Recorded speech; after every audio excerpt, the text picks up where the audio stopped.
What's up, guys? It's Sean Correa with Team Duty Destin here, bringing to you another deck profile. This time around, it's going to be my Mervaloop deck that I just piloted in the TopCut Regional, going 7-1-1 in a 9-round tournament, finishing 10th place, securing my Nats invite by whatever you want to call it. I also played this exact same list in a case tournament in Greenville. I won that. And then I also played in the Greenville Regional as well, finishing like 41st place, going X1-2, missing out on my top 16 because I drew twice. Played a little too slow. I needed like one more minute to win the matches, but it's all good. It's still a lot of fun. Anyways, I think Merva is a great matchup into this meta. Winning matchup into Royal Knights, winning matchup into Blue Flare, very positive matchup into Hunters. Even against Shine, I'd say it's a pretty 50-50. If I'm being completely honest, it's probably like maybe like 55-45 favor towards Shine, but it's still pretty close. Very winning matchup into Black War Grey, very winning matchup into Machine Dramon. Only losing matchup is Bloom. The board form is too much sometimes. It's crazy. But yeah, I'm really happy with my top. This is honestly my most meaningful top out of all my other tops because I've been playing Mervaloop for so long. Been trying to get trying to get a regional top with Mervaloop for several sets, and I feel like I've finally gotten the list to a perfect point. Tried everything, and now it's just so consistent. I love where it's at. But anyways, I'm gonna stop talking and get right to the video. All right, so let's go ahead and start off with the eggs. So of course it's a purple deck, so we run 4 Demi Marimons on deletion, draw 1, trash 1. It's the best purple egg for this type of deck, so of course you got to play it. Next up, we have 4 of the BT2 Gabus on deletion, draw 2, trash 1, inheritable. Best rookie to have in your stack, hands down. This is the rookie you pretty much always want to see to get those cycles and draws off. So you run at F4, and then I have 3 Ignitemon. Ignitemon is an extremely strong card in this deck. This lets you pop when attacking. You pop one of your Digimon, pop an opponent's unsuspended Digimon that is equal to or less than the level of the Digimon you popped. So a lot of the times I'm bringing this guy back with my Minervamon.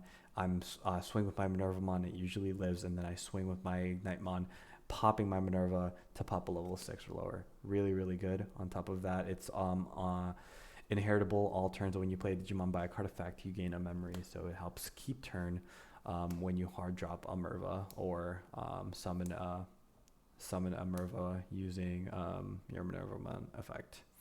Now, low-key, the GOAT, the MVP of the tournament was Psychmon. Holy crap. This is honestly Psychmon is the card that made me really think that this deck would be good against the meta. There's so many things that Psychmon just absolutely murders. It murders Royal Knights, murders Blue Flare, murders Hunters. And then honestly, even Blue Belfie, just preventing reduction of play cost is so good. So yeah, this was just an insane MVP card for all those matchups. Next up for the level 4s, we have the 4 Scatter and the 4 Scatter and 1 Eismon combo. Not much to say about that.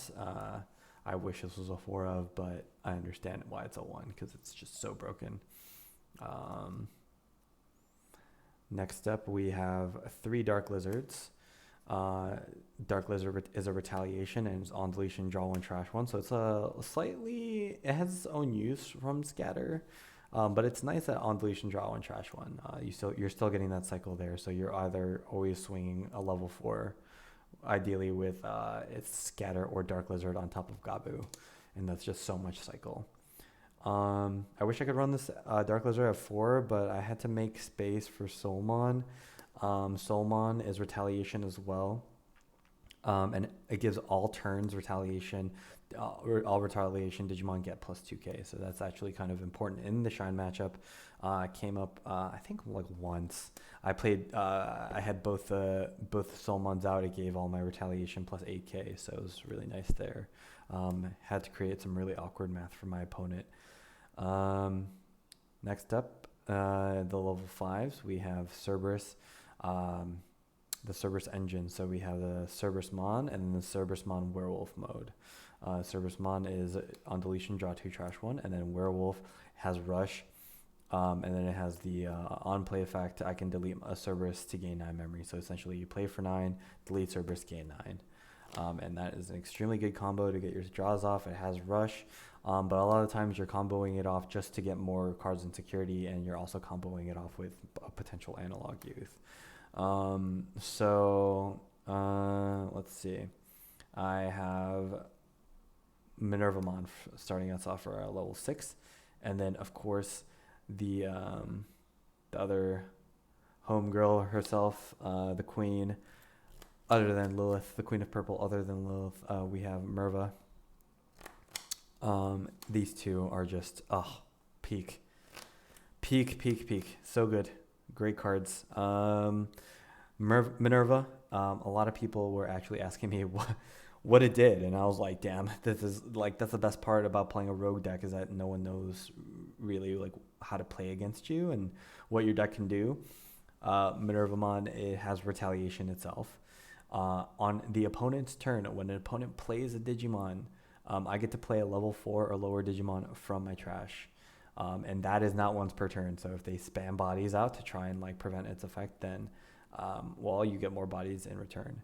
And then Minervamon's effect is on deletion. If the opponent has 2 or fewer Digimon in play, you may play 1 purple level 5 or lower Digimon, or 1 Mervamon from your trash without paying its play cost.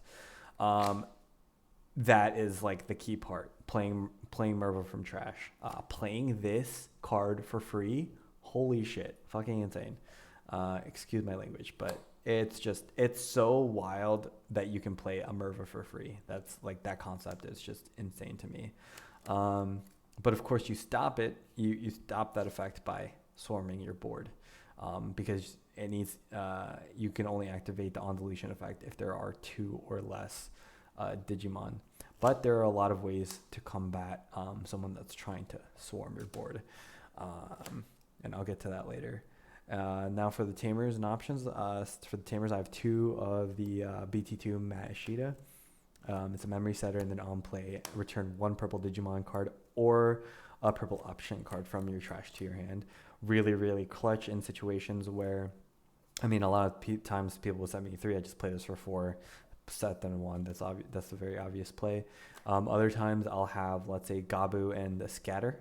I'll swing. I won't get a rookie. So to guarantee that I have a rookie starting for my next turn, I'll just drop Matt, and then I'll pick up Gabu. There has been some crazy times where it's like it hits in security. I get to pick up like a Jack Raid or a Kill Spell, or just that one extra piece I need, and it's just so clutch. Like this Matt at 2, perfect. I tried running it at 0. I tried running it at 1. Running it at 1 was kind of nice because it's like, it's a 1 of. If it hits in security, it's nice. But having it at 2, it's so consistent. I'm almost always having this Matt out, just because of the draw engine in this game. And then next up for my tamers, I have 3 Analog Youth. This card is just insane with a deck with decks like these, where you have level 5s, level 6s that have stacks underneath them that die. You get to tap it. On top of the fact that you get to add consistency by searching top 3, picking up a Digimon card, trashing the rest, which builds up your trash.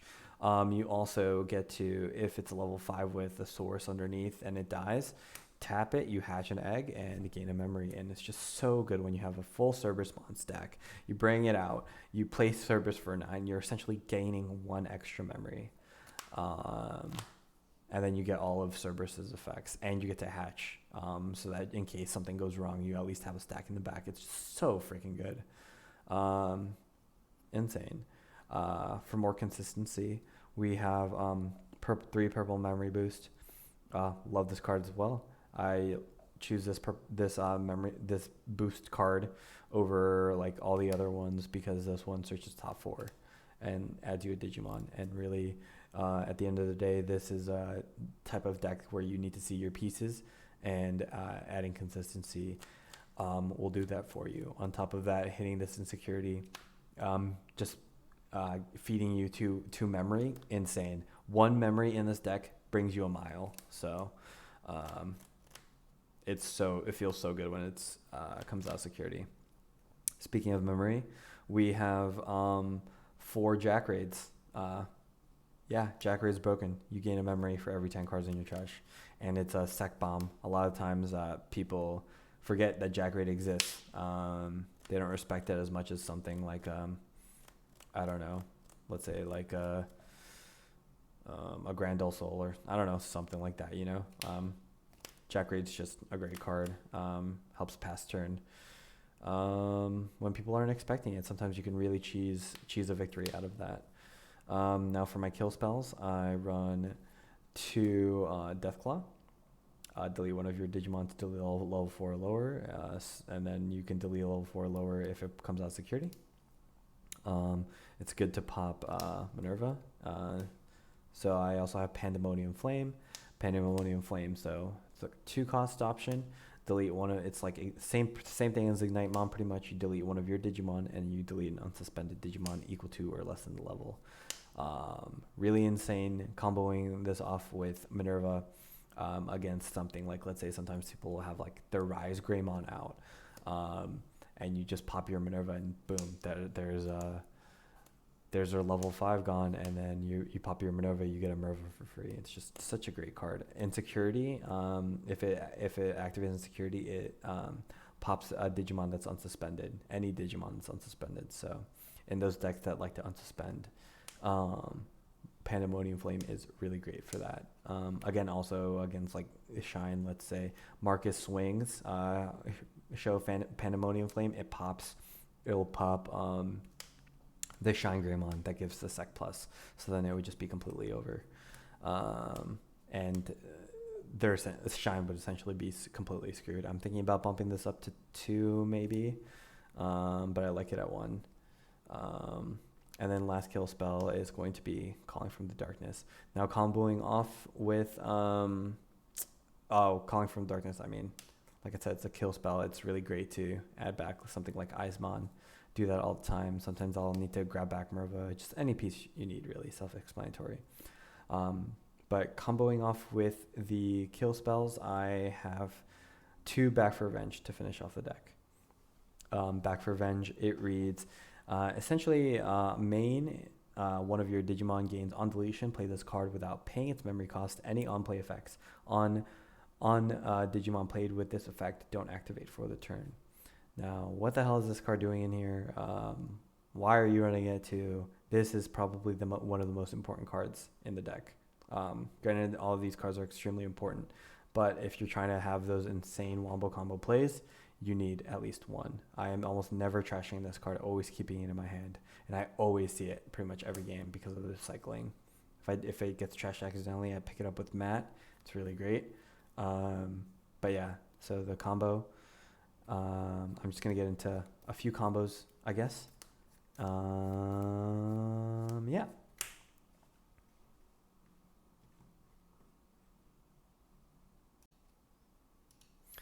All right, so this is pretty much just going to be a real quick tutorial on like kind of like what to do with the combo. So, I mean, this is like a preset of trash, right? Assuming that you get like something like Gabu or Rookie with Scatter or Analog. The thing is, there's so many ways to be consistent with this deck, right? So Scatter, Analog, Gabu, Dark Lizard, Purple Mem Boost. These are all ways that you are able to cycle your trash on top of enemies swinging into security. It's very easy to get 10 to trash. So let's say that there's like this much in trash, right? I don't know. I just randomly start putting cards in there. But this is like the most insane pop-off combo. So well, I should probably add a few cards in my hand because I'll probably have a lot extra because the game wouldn't be played. I wouldn't have 5 cards in my hand. So let's say I start at 1 memory, right? So bring this out. Now the cards that you need are, where are they? You need a werewolf, Minerva, back for revenge, a kill spell, and like ideally maybe like a Jack Raid or a purple Memboost that was set up, or a mat is set up, or an analog youth is set up. Any of those like is completely fine, to be honest. So you have your Cerberus. You'll play Cerberus for 9. And you know what? Let's say like the enemy has you swung with Scatter 1 time. Enemy has 4 security, right? Let's say this is enemy security. So, and you're at 1. So you pop Werewolf. This dies.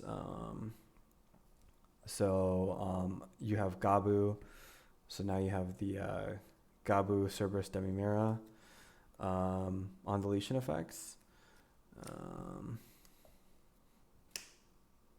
So let's do Cerberus, draw 2, draw 1, draw 2, trash 1. I'll trash Ignitemon. I'll do Gabu, draw 1, draw 2. I'll trash Merva. I'll do draw 1, trash 1. I'll trash, I don't know, I'll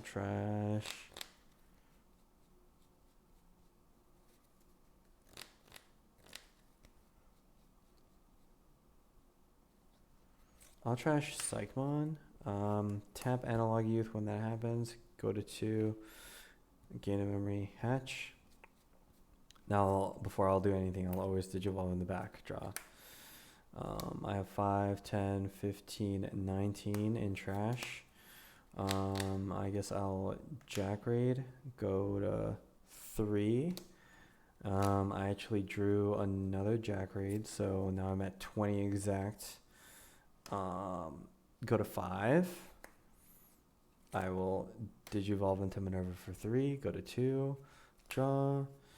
Charge complete. I'll play Back for Revenge for 2. Go to 0. Back for Revenge goes into Minerva. So remember, if it dies, it gets to come back essentially. No on plays activate. Now it's time for the kill spell. So I will play Deathclaw for 1, popping my Minerva. Minerva's effect activates. I get to play Merva from trash. Merva's effect activates. I get to cross from trash. So I will cross using Ignitemon. And then I'll use Merva's effect to bring back, let's say, Ignitemon. And let's do like Soulmon. And then Back for Revenge brings back Minerva. So gain a memory off of Ignitemon because I played a Digimon by a card effect. I will swing with Minerva. It's going to be 13k. Let's say it lives. 9k, sure. Now I swing with Ignitemon. Ignitemon will pop Minerva. So then I will activate Minerva's effect. So I will play out Merva, and then I will cross from trash, and then I'll play out let's say Soulmon and Dark Lizard. I don't need any of these guys. And again, this is completely just like on the whim. Sometimes you don't see any of these cards, and you just have to like just go for it. Other times it's like, I don't know, you really don't have anything in your hand, and you just have to like really just cycle and hope that you draw something. So yeah, Ignitemon swinging, 11k dies, sure, whatever. I would have gained another memory from this Ignitemon. So now Dark Lizard will swing. It's going to be 8k. Let's say it lives because 8k is big. And then Soulmon, swing, and then you have 3 more swings. So what was that? That was 1 swing, 2 swings. So that was 1, 2, 3, 4, 5, 6, 7. 7 swings, 1 turn. So pretty insane. That's pretty much the bread and butter combo. You might say, oh, this is such a piece reliant deck. Like, no, it's not. You go Unga Bunga just as much as other decks. And it's actually kind of insane how often you can get that combo off. I get it off almost all the time. But yeah. All right, so let's talk about matchups. So round one, I got a bye technically. My opponent had a scheduling conflict, so I ended up taking that. Better be lucky than good. I will take it. Round two, I went against Hunters. That was 2-0. Round three, I went against Shine. I lost 1-2.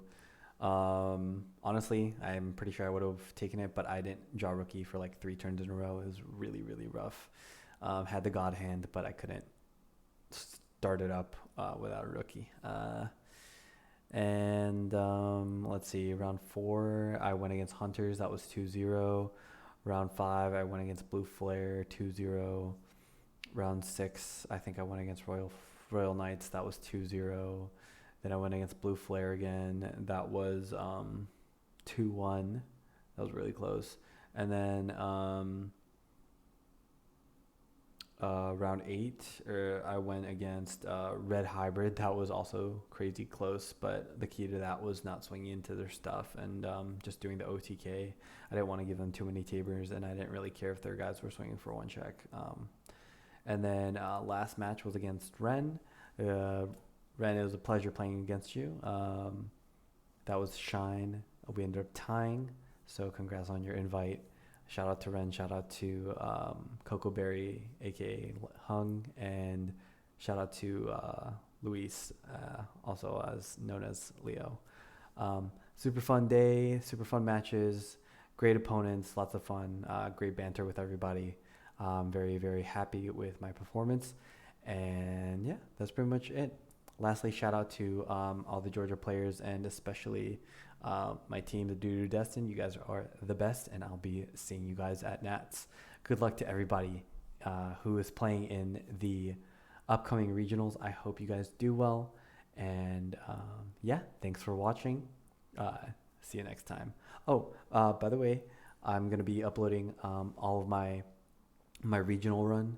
I actually posted I was recording my hand the whole time too, so that you guys can kind of have an idea of where my thought process is, in case you guys are curious. It's something new I figured I'd try. But yeah, keep an eye out for those videos, and I will catch you guys on the flip side. Peace.